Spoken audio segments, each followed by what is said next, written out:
नमस्कार दोस्तों, आप सुनने जा रहे हैं दीप्ति विश्वास जी के द्वारा लिखित कहानी शमशान का दर्द भाग 3।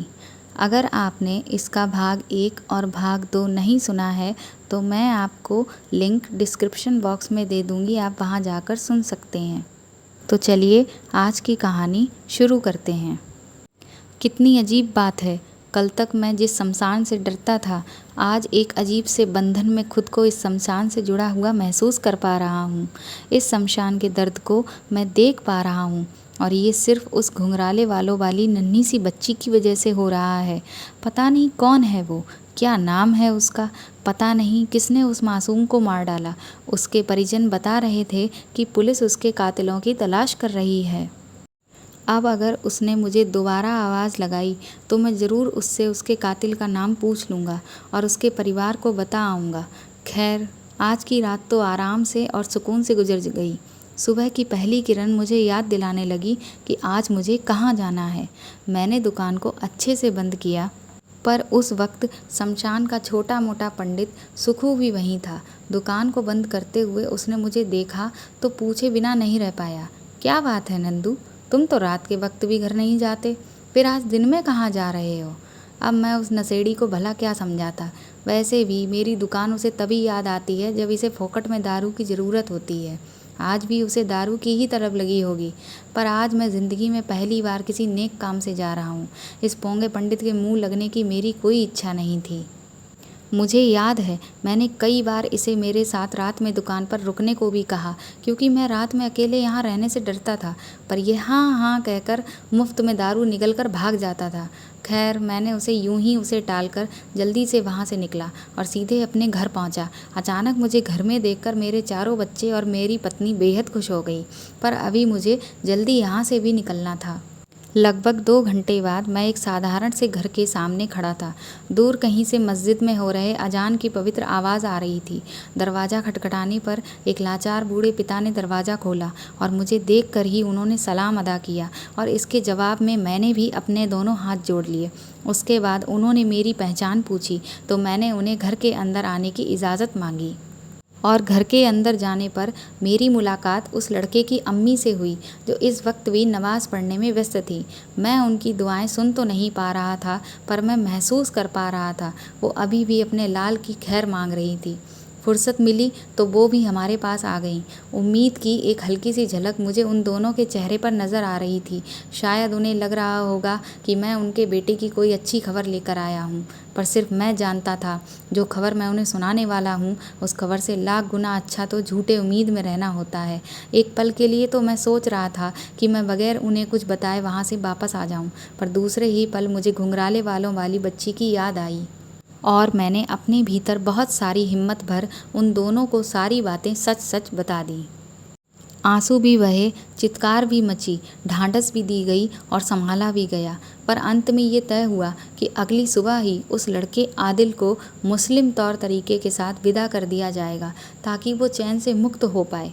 आदिल की अम्मी दुखी अवश्य थीं, पर उनके चेहरे में एक सुखद ठहराव था और शायद यही ठहराव आदिल देखना चाहता था अपनी अम्मी के चेहरे पे। मैं वहाँ से लौट आया। वापस गांव पहुँचते पहुँचते शाम घिर आई थी। मैं सीधे घर पहुँचा। पत्नी और बच्चों से मिलकर मैं लगभग रात के 8 बजे दोबारा दुकान पर जाने के लिए निकला। रास्ते में रेडियो पर गाने बजाए मैं मस्त चाल पर चलते हुए शमशान के गेट पर पहुंचा और वहीं गेट के पास मेरी मुलाकात घुंघराले वालों वाली गुड़िया से हुई। वो वहां खड़ी होकर मेरा ही इंतज़ार कर रही थी। मुझे देखते ही वो चहक उठी। उसे यकीन था मैं ज़रूर उसका चाहा काम कर आऊँगा। मैंने उसे बताया कि वो जो चाहती है वही हुआ। आदिल के परिवार वाले कल आएंगे और मुखिया जी से आदिल की अस्थियाँ लेकर उसे मुस्लिम रीति रिवाजों से दफनाएंगे। उसके बाद आदिल की रूह को मुक्ति मिल जाएगी। वो मेरी उंगली पकड़ मुझे शमशान में बने मेरे दुकान तक ले जा रही थी। अचानक मुझे कुछ याद आया और मैं घुटने टेक कर उस गुड़िया के आगे बैठ गया और उससे पूछने लगा कि गुड़िया रानी, आप सबकी मदद करती हो पर अपनी नहीं। आपको पता है ना, आपके परिवार वाले आपके कातिल को ढूंढ रहे हैं। अगर आप मुझे उनका नाम बता दें तो मैं उस शैतान को ज़रूर सजा दिलवाऊंगा। आपके परिवार वाले भी खुश हो जाएंगे। मेरे इतना कहने के बाद अचानक गुड़िया के चेहरे का रंग बदला। उसकी आंखें जो अब तक सामान्य दिख रही थीं, अचानक ही उन आंखों में खून उभर आया और उसका चेहरा भी बदलकर खौफनाक सा हो गया। ऐसा लग रहा था जैसे किसी ने उसके मासूम से चेहरे में उबलता हुआ तेजाब डाल दिया हो। पूरा चेहरा पिघल रहा था। उस रूप को देखकर तो मेरे रोंगटे खड़े हो गए और डरकर मैंने अपना हाथ उसके कंधे पर से हटा दिया।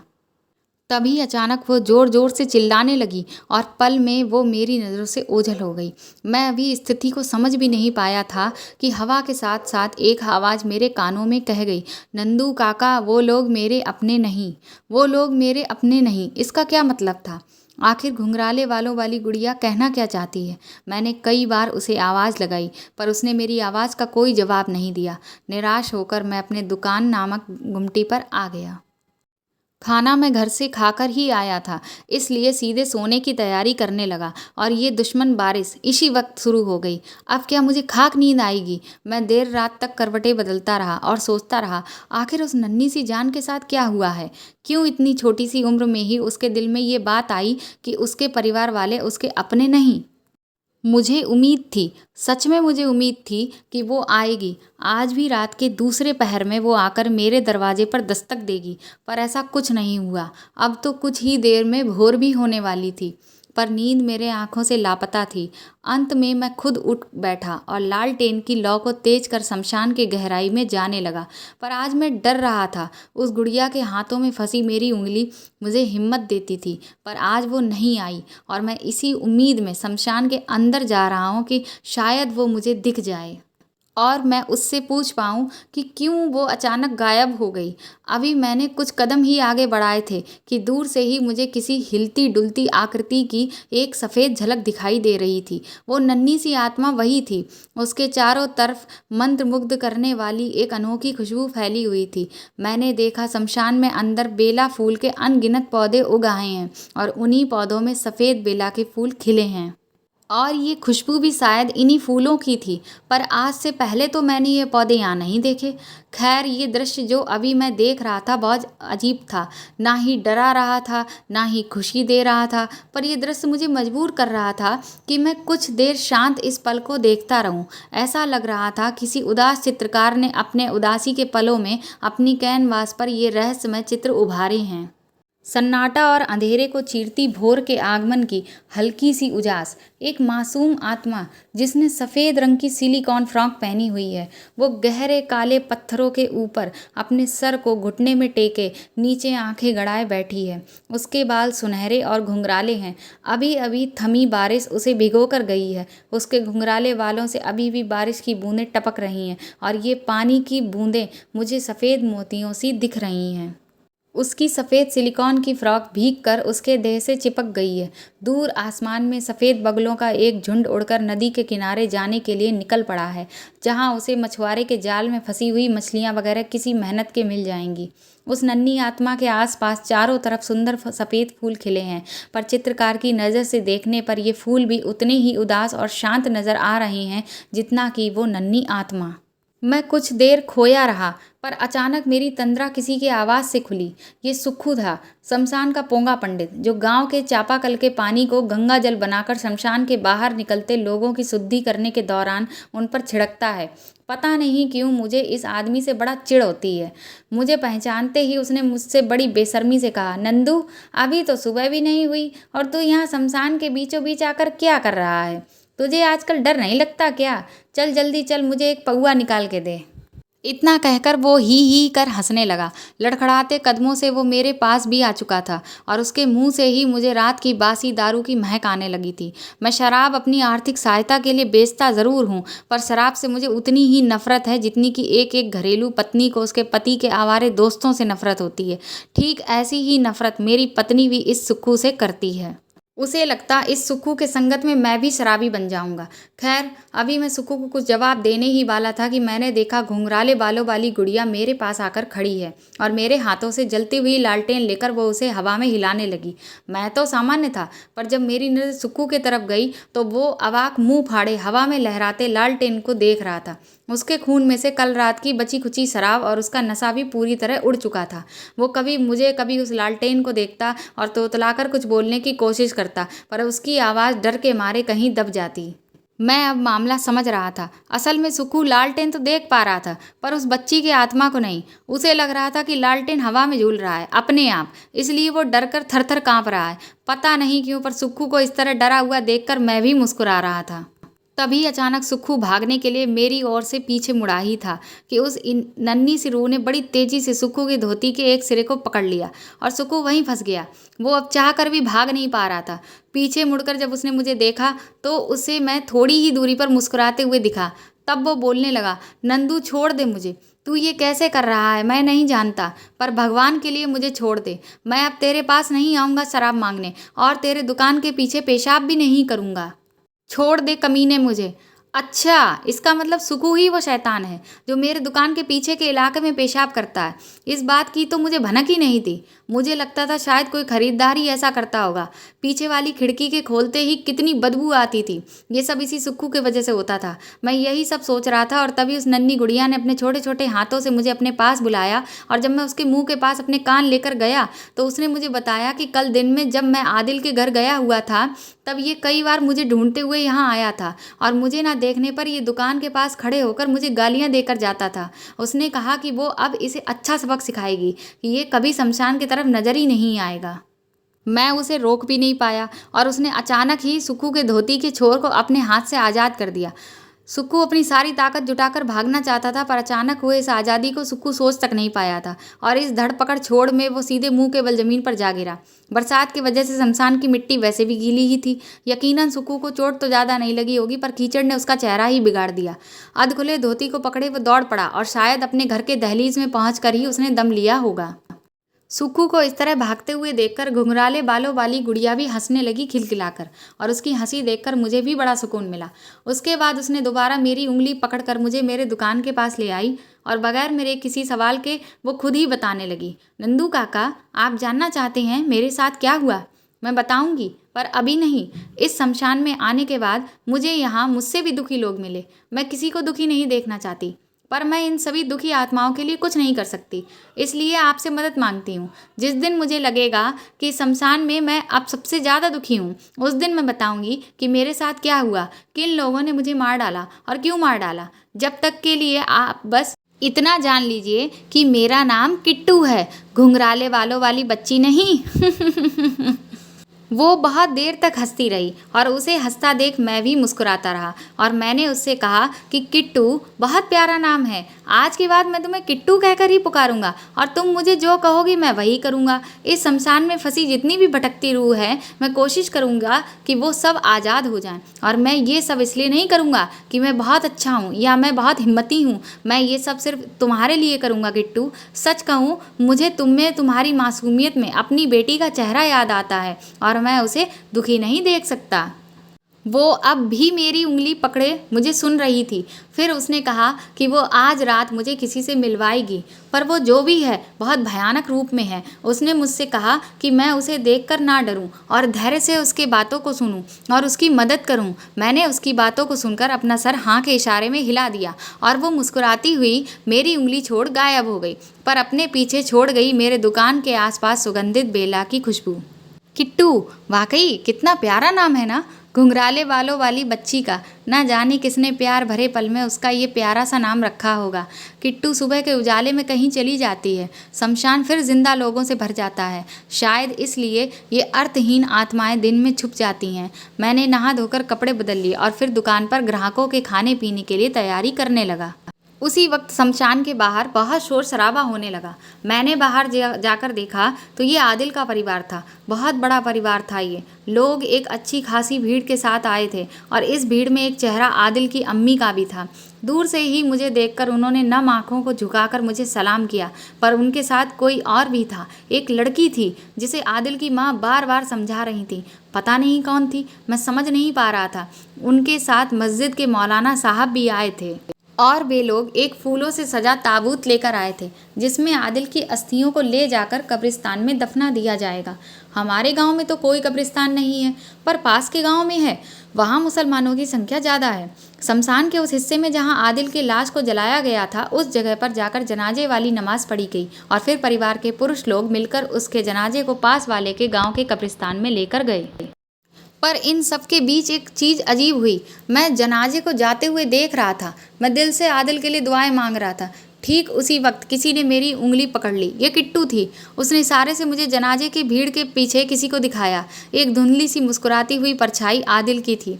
वो हाथ जोड़कर मुझे अलविदा कह रहा था। मैंने भी अपने दोनों हाथों से उसे आशीर्वाद दिया। मेरा ये भ्रम टूट गया कि आत्माएं दिन में नहीं दिखती। सच्चाई ये है कि पवित्र आत्माएं आपसे किसी भी वक्त जुड़ सकती हैं। खैर, इस तरह आखिरकार शमशान का एक दर्द खत्म हुआ। आदिल के परिवार में से जो महिलाएं आई थीं, वो मेरी दुकान पर रुककर ही पुरुषों के वापस लौटने का इंतज़ार कर रही थीं। मैं उनके पास आकर बैठ गया। तभी आदिल की माँ ने मुझे उस लड़की के बारे में बताया जो आदिल के माँ के गले लग बार बार उनसे माफ़ी मांग रही थी। ये स्नेहा थी।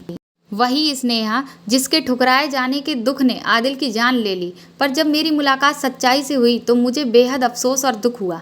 स्नेहा वो लड़की थी जिसे आदिल के दिल में बसी मोहब्बत आदिल के कहने से पहले ही पता चल चुकी थी। वो जानती थी आदिल उसे चाहता है और वो भी आदिल को चाहती थी। पर वो ये भी चाहती थी कि वे दोनों जिस उम्र में थे उस उम्र में वे कोई रिश्ता ना बनाएं, बल्कि पहले दोनों अपना अपना भविष्य बनाएं। इसलिए उसने उस दिन जानबूझकर आदिल को घर से जाने के लिए कह दिया।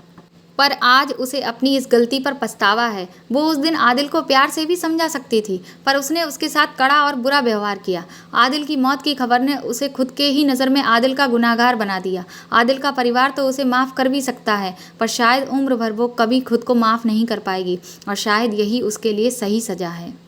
खैर, सुबह से शाम हुई। आज दुकान में मुनाफा ज़्यादा हुआ था क्योंकि आदिल के परिवार से बहुत लोग आए थे और इस अनोखे जनाजे को देखने के लिए गांव से भी बहुत लोग शमशान आए थे। दिन अच्छा रहा। अब मुझे इंतज़ार था रात गहराने की। रात में मेरी मुलाकात आज किट्टू से होगी। वो मुझे ले जाएगी शमशान के दूसरे दर्द से रूबरू कराने। आज बारिश का अता पता नहीं था।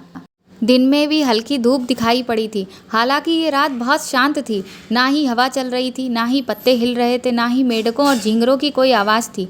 कुत्ते भी आज लापता ही थे। ऐसा लग रहा था जैसे ये शांति आने वाले किसी भयंकर तूफान की चेतावनी दे रही थी। मैंने भी आज रेडियो पर गाने नहीं बजाए। मैं इस शांति को तोड़ना नहीं चाहता था। मैं इस सन्नाटे को महसूस कर रहा था और इंतज़ार कर रहा था कि किट्टू के आने का। पर धीरे धीरे शांत रात भी गुजर रही थी। पता नहीं कैसे, पर मुझे अब नींद आने लगी थी। मैं धीरे धीरे अब नींद के आगोश में जा रहा था। तभी अचानक मेरे दरवाजे पर एक भयंकर आवाज़ हुई।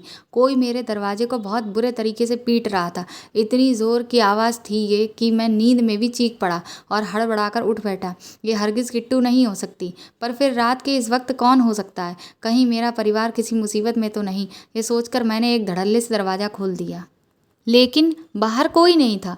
कुछ नहीं था बाहर। कोई आवाज़ तक नहीं थी। टुंग फुंग कुछ भी नहीं। मैं चौंक गया। अब ये कौन सा नया खेल है? मैं बगैर किसी को देखे ही किट्टू किट्टू पुकारने लगा। पर दिल के भीतर से आवाज़ आ रही थी, ये वाहियात हरकत किट्टू की नहीं हो सकती। बहुत देर तक किट्टू को पुकारने के बाद भी जब सन्नाटे ने अपना मुंह नहीं खोला तो मैं डर गया, और डरकर मैं वापस दुकान में घुसकर दरवाज़ा बंद करने ही वाला था कि ठीक उसी वक्त मेरी आंखें उस चीज़ से टकरा गईं जो दूर से ही लगातार मुझे घूर रही थी।